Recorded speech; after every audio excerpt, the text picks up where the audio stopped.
Yeah, I think all opening days are are probably at the top. Honestly, I think it's hard to like really look at one over another. I think every year it's so much fun. Baseball's back, spring, summer coming. The excitement for the season. I think this year definitely special with fans coming back into the ballpark, and looking forward to the rest of the year in the summer, and continue to get more fans back. But every year opening day is like one of the best days of the year, honestly. What do you see as the strength of your ball club here on opening day?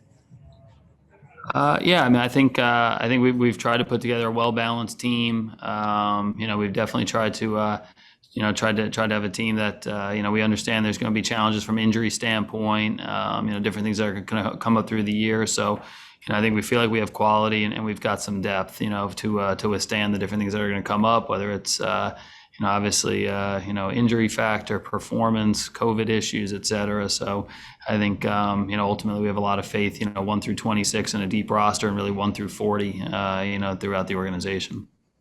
Yeah, I think it's what we've been building towards over the last, really 5 seasons, and definitely this off season when we sat down and looked at our club.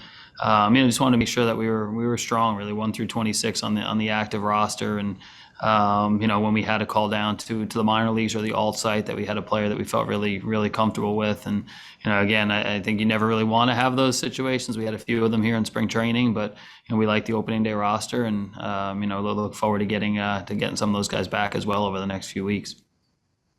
Yeah, I mean, I think that's the nice part is you go through our lineup, and Jace could have set the lineup a whole bunch of different ways, and we I think what we saw last year, I think we feel like we have a team that can beat you, and just as easy in 7, 8, 9, or the middle part of the order as you can at the top part of the order. So having that balance, having a lot of guys that potentially could step up.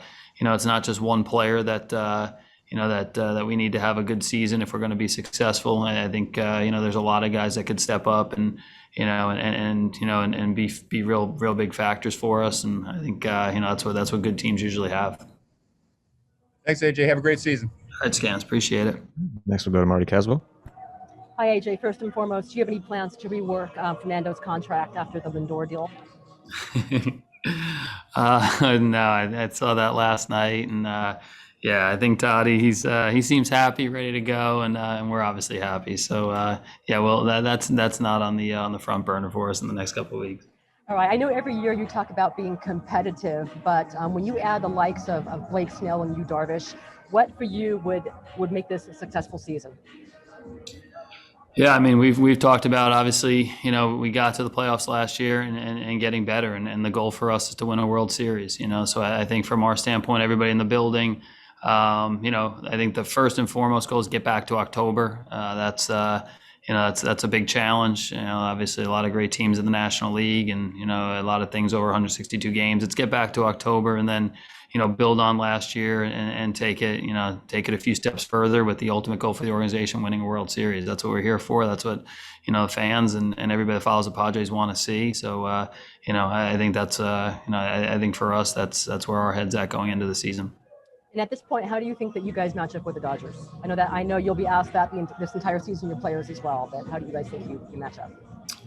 Yeah, I mean, no, they're a phenomenal team, So I think from our standpoint, we really, it's not quite as much like the individual matchup with one team. It's really like looking at our overall club, what we've looked at, and just tried to evaluate where we were at last year. And if we're going to win a World Series, understanding that we're going to have to go through a lot of good teams to do it. We want to have a complete, well-rounded club with a lot of depth, and that's what we've tried to really look at putting together here over the last couple of weeks and over the last couple of months in the off season. And yeah, we definitely try to learn from last year's experience of areas that we fell a little short, and try to address it in the off season and in spring training. And it'll be things that we try to look at throughout the year. So they're obviously they're the world champions, so they're the team that is at the top of the mountain right now. And there's a lot of other good teams in the National League, and we're focused on trying to figure out ways to get our organization, our team, to that level. And lastly, for me, where do you see Ha-Seong Kim fit in this roster as far as playing time?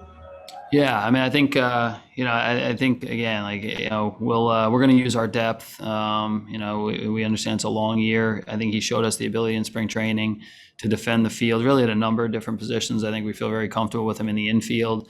mainly second, short, and third we've seen him at. I think if we had to slide him over to, to the outfield or to first base, I think that's a possibility as well. But just again, another guy that we feel, versatile player, gives Jace like a really good option if he wants to give guys, a down day, wants to play different matchups, wants to put different look on the field. And I think he showed us in spring training that one of the things we talk about a lot defensively, two-way players and guys that control the ball on the defensive side. I think he's a guy that will fit in with our team from that standpoint for sure. Thank you very much. AJ Cassimo. AJ, you've talked a lot about feeling kind of the desire from the city for a winner in San Diego. I'm curious when you hear from fans, when fans talk to you, what are the things that they're saying about this team that you've built? I'm at an excitement level, just from seeing a team that's, they've got just a lot of players that they love to watch play. And I think there's guys that, they want to tune into, they want to come to the ballpark to see. And I think the talent, excitement level, and then, the fact that they feel the chemistry that the team has. I mean, I think that was a pretty special part of last year. We have guys that like each other, guys enjoy playing with each other. And I think the fans, they feel that. So it's a likable club that's exciting, that's talented. And, I think you can feel the anticipation really all off season. And, I think people just really want to get back and see this team play again. So it's been a cool dynamic here over the last couple months. Hey, AJ, you got Tommy Pham in center field today. I think he'd be the first to say he was not happy with last year. What have you learned about him in the year and a half that you've been around him? Yeah, Tommy's he's a unique player. I think we saw the skill set, which has kind of come as advertised in terms of a guy that grinds at bats, on base skills. He's a good athlete, but the work ethic, the desire to be the best. He has extremely high expectations of himself. I think that comes through every single day. I think he's the same person. In terms of 8:30 a.m. doing drills with Wayne Kirby on a backfield. He's got he's the one that's out there treating it like it's Game 7 of the World Series, and that's it's a unique quality, and I think our players feed off of that. I think it's why he's come to the big leagues. I think it was a 16th round draft pick and kind of a late bloomer, and turned himself into an all-star caliber player. And he's a big part of our team, and looking forward to him having a good year. AJ, I wonder if you could compare the excitement and anticipation and hype compared to the winter that was known as the Rockstar GM winter. I don't know what you're talking about, Bill. I've kind of blacked out that 2015 season. So, it's different. I mean, I think. I think there was an excitement just because it was something totally new and different that in terms of, I think some of the fans of San Diego, at least in the recent history, had not seen, ownership that was, willing to spend money, invest in the club. And I think they were used to some stars leaving San Diego and not necessarily, being brought into San Diego. But I think this year, I think it's really just more so a continuation of the last 2 or 3 seasons where they see like a foundation having been built. They see a team that, I think we were one of the younger teams in the league, and I think the moves this year are more a continuation of something that they feel like legitimately we have a chance to to play into October and do something special here and in the city. I think there was more curiosity and an excitement level because it was fresh and new in 2015, and I think this year. I think probably heightened expectations because I think there's an expectation that seeing the way that we played baseball last year and the roster that we've got a chance to get back to October and do something that we're all looking to do. And when was the last time you wore a blazer to a game?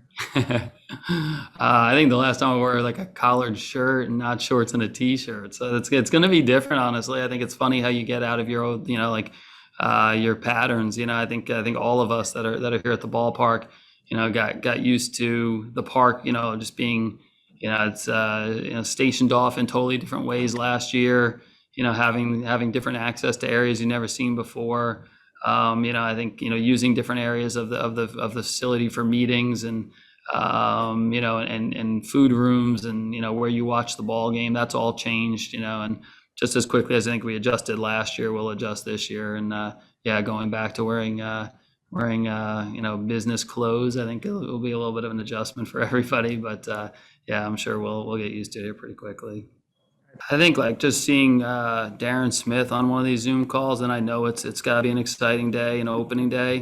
Usually he doesn't make it to these calls, so that's probably that's something that's got me wired up today and fired up. But no, I think I think all of us. I think it's like it speaks to the work from the organization. The last 5 years. I think we've kind of talked about that 2020 season, and really this the next 5+ years is something that if we do it the right way, we have a chance to put together a really competitive and fun product at the major league level. And I think when you look out and I think see the roster and see some of the players, I think probably my things are just going to be looking back on a ton of the conversations that that our staff had, and the work done by our scouting group, our player development group, our major league staff, R&D group, to really push me and push the group to acquire these players. And that's like a lot of the fun part, and I think the excitement for us here, as we start on the 2021 season. You guys were clearly improving and becoming competitive and making the playoffs and taking these steps as a team. But the narrative seemed to really change within a period of a couple of days when you got Darvish and Snell. In fact, I forget the order. I think it might have been Snell, then Darvish, because I remember Darvish saying once he saw Snell was going to the Padres, he didn't think that was a possibility for him. What was that specific conversation like with Peter when you said, we don't want one of these guys, we want both of these guys? How do you sell that? Yeah, no, I think the ownership group here and Peter, they're one, you feel like a lot of confidence and trust and faith, which is always a great environment to work in. And Peter will say it all the time. He's I think he's pretty humble with that he'll say, hey, ultimately this is the baseball operations groups. It's your guys' decisions. But again, like sitting in and we'll start each off season and kind of go down different paths and look at the budget and look at different paths. And I think that conversation with Peter, Darvish and Snell specific, and we had some other guys in that mix as well. Musgrove also kind of at that time. I just laid it down really logically. And these are the positives, these are the negatives. This is kind of what we feel like we're trying to do. And then usually like Peter and Ron, they would have gut feelings and gut reactions and ask, the biggest thing they do is they'll ask questions, and ultimately, just kind of work together to go through that, because sometimes there may be things that I'm not thinking about that on a different level they're is a concern or something that they want to look at. And ultimately, I think when we walk through the possible trade acquisitions, I think we were all on the same page pretty quickly that this was something that we thought made some sense, and he was very supportive, honestly. Was there something in particular that led to that shift in your mind? Was it maybe getting a defender like Manny on your team? No, honestly, I think like the better, at times I feel like the shift, is a way to, if you don't have great defenders, you're just going to position them better, so I think sometimes maybe if you have elite defenders that are instinctive and, play their positions in a plus matter, in a gold glove fashion. At one point, I probably thought maybe it takes away from it a little bit, like the advantage that you may have from having those defenders. But I think like we saw last year with Manny, you put him out in right field and he's made some unbelievable plays out there all year, really. And it wasn't just the catch in Texas. It was, he made plays throughout that were really impactful. So, it was kind of fun to watch him out there, honestly, in a different spot. And so I, ultimately, don't feel too strongly. And even last year's season, there were things that I felt like last year that just personally, probably wasn't a huge fan of. And then the year started and I was like, man, all these rules that come in, it was kind of a dry run for the league and baseball to see, obviously expanded playoffs, extra innings, the DH. And to me, almost all of them were things that I thought were positives for the game and made at least my viewing pleasure a lot better last year. I thought I enjoyed it.